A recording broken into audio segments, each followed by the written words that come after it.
grâce, peu de temps, elle eut ce logis-là. Au retour de l'hiver, vite, elle s'en alla. Pas bien loin. Elle vint occuper le deuxième, un étage plus bas. Ce n'était plus la même.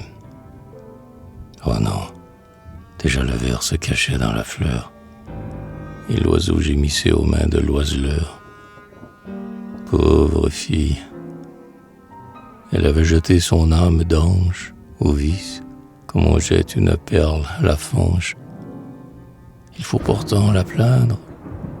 Elle crut à l'amour, comme un aveugle croit à la clarté du jour. On lui dit qu'elle était d'une beauté divine, et qu'on voulait l'aimer, elle, pauvre orpheline, pour combler dans son cœur les vides de la mort. Sur le chemin du mal, on l'entraîna si fort. Le piège fut si bien dérobé sous les roses, et les baisers si doux pour ses deux lèvres roses, que sa pauvre vertu ne sut pas résister. Donc au deuxième étage, elle vint habiter. La Vierge pure était à présent la grisette. Elle quitta bientôt sa modeste toilette.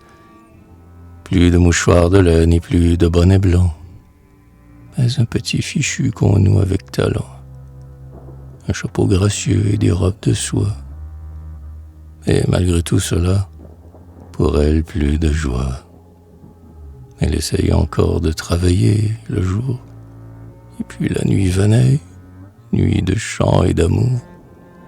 Ainsi pendant 6 mois coula son existence.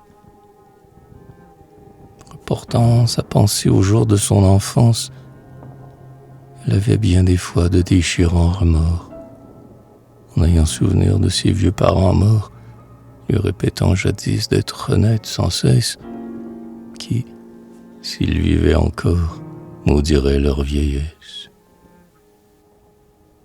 Elle songeait aussi, les yeux de pleurs rougis, à son ancienne chambre, humble et chaste logis, et disait: j'étais mieux là-haut dans la mansarde, plus près du ciel d'azur et de Dieu qui nous garde.